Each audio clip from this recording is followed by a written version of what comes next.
Assalamualaikum warahmatullahi wabarakatuh. Perkenalkan, nama saya Siti Masyarah, mahasiswa dari Universitas Islam Negeri Kyai Haji Ahmad Siddiq Jember dengan nomor induk 2041050200080. Pada kesempatan kali ini, saya akan menanggapi video dari Bapak Dr. Abdul Wadud Nafis LC.MEI tentang pengangguran dalam perspektif ekonomi Islam. Sebelum memasuki materi, kita perlu tahu apa sih pengangguran? Pengangguran adalah orang yang masuk dalam angkatan kerja dari usia 15 sampai 64 tahun yang sedang mencari pekerjaan dan belum mendapatkannya. Kemudian, macam-macam pengangguran yaitu yang pertama, pengangguran terbuka. Pengangguran terbuka ini yaitu orang-orang yang tidak mempunyai pekerjaan atau orang-orang yang tidak mempunyai penghasilan.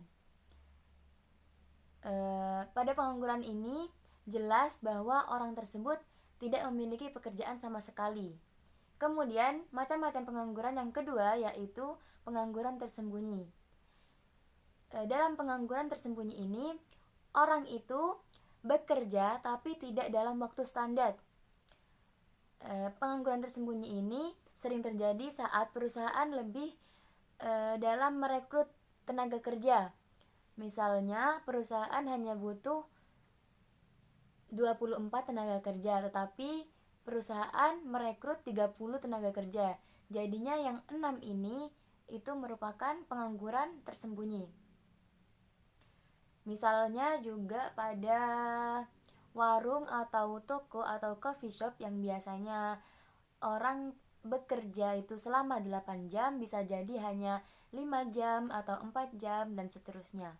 Kemudian macam-macam pengangguran yang ketiga yaitu pengangguran musiman.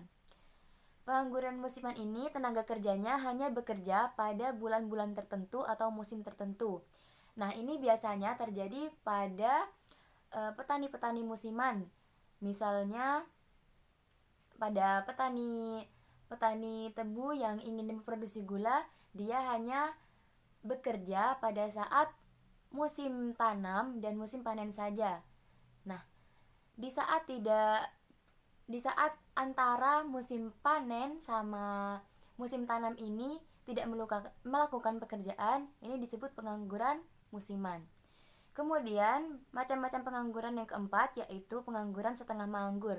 Nah, pengangguran setengah menganggur ini hampir sama dengan pengangguran tersembunyi. Bedanya, ini pengangguran bekerja setengah. Misalnya suatu orang itu bekerja dalam waktu 6 hari, kemudian orang ini hanya bekerja dalam 3 hari. Nah, itu disebut pengangguran setengah menganggur. Kemudian kita bahas jenis pengangguran. Jenis-jenis pengangguran yang pertama yaitu pengangguran friksional. Orang yang tidak bekerja tapi sebelumnya sudah bekerja, orang ini sedang melakukan pekerjaan, mencari pekerjaan baru.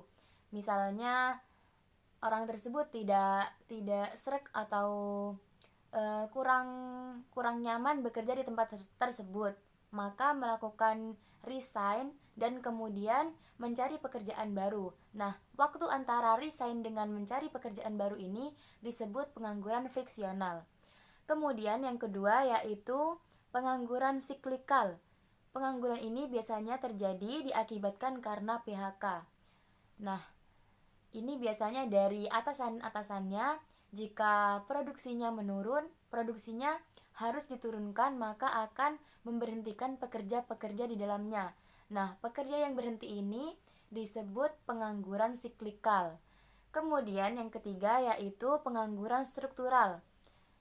Pengangguran ini sering terjadi karena situasi ekonomi. Misalnya karena COVID-19, maka banyak seperti warung-warung ditutup atau banyak pekerja seperti di bus itu mengurangi karena adanya pandemi. Nah, ini menyebabkan pengangguran pada sopir-sopir bus atau kernet atau lainnya. Nah, itu disebut pengangguran struktural. Kemudian yang keempat yaitu pengangguran teknologi. Nah, jenis pengangguran yang keempat, pengangguran teknologi ini disebabkan karena adanya teknologi yang semakin canggih. Misalnya seperti pabrik buah. Nah, pabrik buah biasanya dulu grading atau pengkelasan buah, ukuran buah. Nah, itu biasanya dilakukan secara manual, dibedakan dengan yang kecil, besar, sedang, dan kemudian yang besar. Nah, sekarang dengan adanya teknologi misalnya mesin grading, nah itu langsung buahnya dimasukkan dalam mesin grading, kemudian pasti langsung akan mengeluarkan pengkelasan-pengkelasan dengan ukuran yang kecil, sedang, besar secara otomatis, tidak perlu tenaga manusia. Nah, ini akan menyebabkan pengangguran secara teknologi. Kemudian kita sudah bahas macam-macam pengangguran, jenis-jenis pengangguran. Kemudian kita bahas dari dampak pengangguran tersebut. Nah, dampaknya ini bisa terjadi di individu maupun daerah maupun nasional. Dampak pengangguran yang pertama yaitu menurunkan pendapatan per kapita dan pertumbuhan ekonomi. Apa itu pendapatan per kapita? Pendapatan per kapita merupakan pendapatan yang dibagi rata untuk suatu negara. Nah, jelas pertumbuhan ekonomi juga akan menurun dengan adanya pengangguran ini. Kemudian dampak pengangguran yang kedua yaitu meningkatkan biaya sosial. Pasti pengangguran akan meningkatkan biaya sosial karena memerlukan subsidi dari pemerintah, misalnya dari kondisi sekarang yang terdampak COVID-19 pasti akan membutuhkan subsidi dari pemerintah, baik itu perusahaan atau bantuan yang terdampak dengan COVID, itu pasti akan membutuhkan dari pemerintah. Nah, kemudian yang ketiga yaitu menurunkan aktivitas perekonomian. Pasti pengangguran dapat menurunkan aktivitas perekonomian karena orang yang menganggur tidak akan melakukan pekerjaan. Nah, kemudian dampak pengangguran yang keempat yaitu menurunkan penerimaan negara. Misalnya pajak-pajak perusahaan kan banyak yang mengurangi produksinya. Nah, itu pasti pajaknya akan menurun untuk diberikan kepada pemerintah. Nah, pasti akan menurunkan penerimaan negara. Kemudian dampak pengangguran yang kelima yaitu menurunkan tingkat keterampilan. Nah, ini biasanya terjadi saat jenis pengangguran teknologi. Nah, ini menurunkan tingkat keterampilan, misalnya kita terampil dalam bidang tadi, contohnya pengkelasan jeruk atau buah. Nah, itu biasanya akan terampil tangannya untuk membedakan mana yang kecil, mana yang sedang, mana yang besar. Kemudian ada mesin teknologi, jadinya yang terampil tangannya ini pasti akan tidak bekerja atau mengalami pengangguran. Kemudian contoh lainnya biasanya sortasi buah yang rusak, buah yang segar, buah yang matangnya pas. Nah, itu akan membutuhkan keterampilan. Kemudian jika ada mesin yang bisa otomatis dengan membedakan buah-buah seperti ini, pasti akan menurunkan keterampilan masyarakat. Nah, kemudian dampak pengangguran yang keenam yaitu kegiatan distribusi kurang lancar. Pasti jika banyak terjadi pengangguran di suatu negara atau di suatu daerah, distribusinya tidak akan lancar seperti ekonomi yang tidak banyak terjadi pengangguran.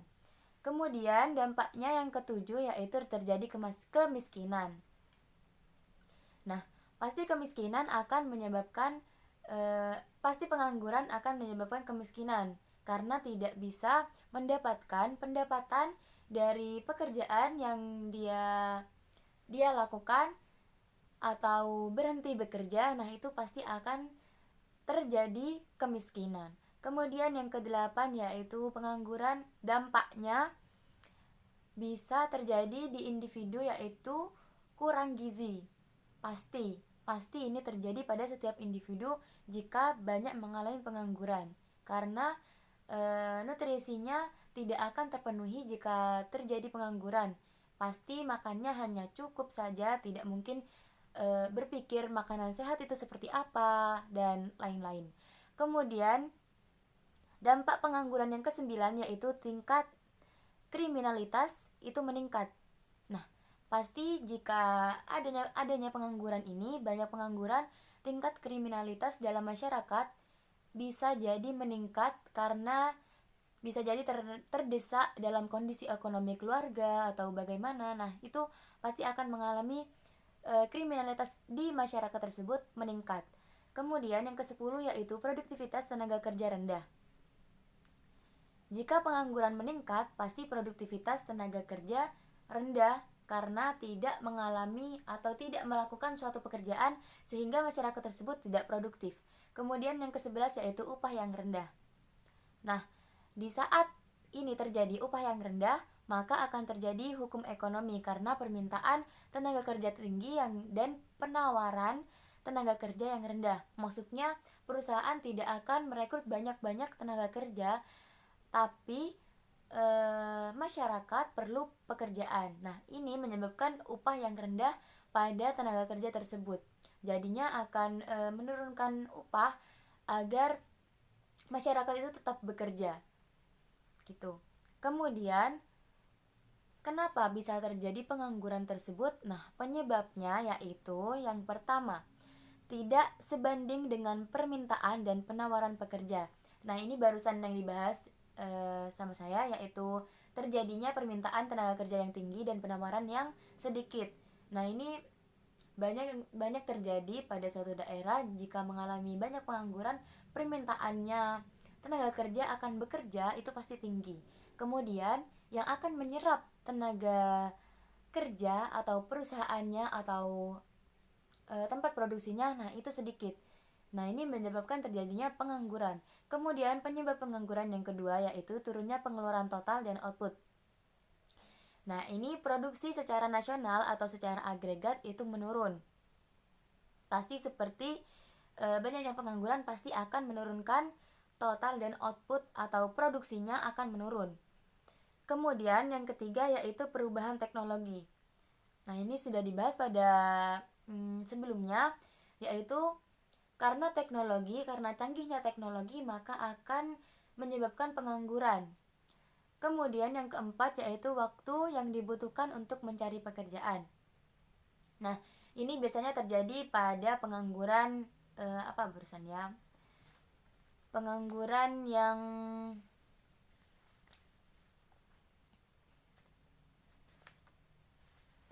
yang itu. Kita memiliki pekerjaan tetapi kita tidak sesuai pekerjaannya, kita terus melakukan mencari pekerjaan lagi. Nah, itu waktunya itu akan menyebabkan pengangguran. Kemudian cara mengatasi pengangguran yaitu bisa dapat dengan menyelenggarakan bursa tenaga kerja seperti mengadakan pameran pekerjaan atau pasti di sana bertemu antara yang membutuhkan pekerjaan dengan yang bisa menyerap tenaga kerja. Kemudian solusi yang kedua yaitu informasi lowongan kerja. Nah, ini perlu untuk para pengangguran agar mendapatkan informasi lowongan kerja agar tidak terlalu lama menganggur. Kemudian cara mengatasi pengangguran yaitu memberikan pelatihan kerja. Nah, misalnya ini terjadi karena pengangguran akibat teknologi. Nah, ini teknologinya yang semakin meningkat. Misalnya pada pabrik tekstil atau kain batik, nah itu biasanya dilakukan secara manual. Jika ada teknologi seperti printing batik, nah itu bisa dilakukan pelatihan dari atasannya kepada tenaga kerjanya untuk mempergunakan mesin printing tersebut. Kemudian cara mengatasi pengangguran yang selanjutnya yaitu membuka lapangan kerja sebanyak-banyaknya. Nah, ini pasti akan dilakukan pada wirausaha yang mempunyai lapangan pekerjaan untuk memberikan lapangan pekerjaannya untuk para penganggur agar tidak terjadi pengangguran. Kemudian yang kelima yaitu meningkatkan peredaran modal usaha. Biasanya ini terjadi dalam yang melakukan ini pemerintah, contohnya menurunkan suku bunga untuk menyerap banyak tenaga kerja. Kemudian yang keenam yaitu meningkatkan jiwa kewirausahaan. Nah, ini biasanya diterapkan dalam organisasi atau sekolah kejuruan untuk meningkatkan jiwa kewirausahaannya, jiwa kewirausahaan mahasiswa atau siswa. Nah, ini terjadi misalnya praktek-praktek cara berwirausaha, misalnya wirausaha suatu produk. Nah, itu agar dapat mendirikan lapangan pekerjaan bagi dirinya, kemudian bagi yang membutuhkan. Kemudian melakukan transmigrasi. Nah, ini biasanya penduduk desa yang tidak ada pekerjaan kemudian bertransmigrasi kepada kota agar menemukan pekerjaan. Di sana biasanya banyak yang membutuhkan tenaga kerja. Kemudian selesai kita membahas pengangguran secara umum, kita masuk dalam pengangguran dalam perspektif ekonomi Islam. Nah, pengangguran dalam ekonomi Islam itu dapat dibagi menjadi dua, yaitu yang pertama, pengangguran jabariyah atau pengangguran terpaksa, yang kedua, pengangguran khiyariyah atau pengangguran pilihan. Yang pertama, pengangguran jabariyah atau terpaksa. Nah, pengangguran ini orang itu tidak bekerja, tetapi sudah masuk dalam angkatan kerja, tapi tidak dapat mendapatkan pekerjaan. Nah, orang ini niat dalam bekerja, tetapi belum mendapatkan pekerjaan. Nah, ini disebut pengangguran jabariyah atau pengangguran terpaksa. Kemudian yang kedua yaitu pengangguran khiyariyah atau pilihan. Nah, pengangguran ini yaitu orang punya waktu atau punya peluang dalam bekerja, tetapi orang tersebut tidak melakukan pekerjaan tersebut. Misalnya terjadi pada orang-orang yang kaya dari turun-temurun, nah itu malas untuk bekerja. Nah, ini disebut pengangguran khiyariyah atau pengangguran pilihan. Karena tergantung pilihannya sendiri ingin bekerja atau tidak. Ini disebut pengangguran pilihan. Kemudian, solusi pengangguran dalam perspektif ekonomi Islam pasti berbeda dengan pengangguran secara umum. Nah, solusi dalam perspektif ekonomi Islam yang pertama yaitu mekanisme individu. Nah, misalnya memberikan motivasi untuk bekerja kepada para penganggur-penganggur agar mendorong untuk bekerja agar tidak banyak terjadi pengangguran pada suatu wilayah atau pada suatu negara. Kemudian memberikan pelatihan kepada penganggur-penganggur tersebut atau yang membutuhkan tenaga kerja, membutuhkan pekerjaan tetapi tidak tahu caranya mengoperasikan misalnya mesin komputer atau mesin-mesin di pabrik atau lainnya. Nah, itu pasti diberikan pelatihan terlebih dahulu secara bertahap agar tidak terjadi pengangguran. Kemudian misalnya mekanisme individu ini memberikan informasi lowongan kerja. Nah, ini kita bisa menyebarkan lowongan pekerjaan pada para penganggur atau yang butuh tenaga kerja agar melakukan pekerjaan atau agar melamar pekerjaan agar tidak terjadi pengangguran. Kemudian, solusi pengangguran perspektif ekonomi Islam yang kedua yaitu mekanisme atau pendapatan sosial ekonomi. Nah, ini biasanya sifatnya negara. Maka pemerintah melakukan kebijakan-kebijakan tentang ekonomi, misalnya seperti menurunkan atau menaikkan suku bunga agar ekonomi stabil dalam pemerintahan tersebut atau dalam suatu negara. Nah, cukup sekian video tanggapan dari saya tentang pengangguran dalam perspektif ekonomi Islam. Terima kasih atas perhatiannya. Apabila ada salah kata, mohon dimaafkan. Wassalamualaikum warahmatullahi wabarakatuh.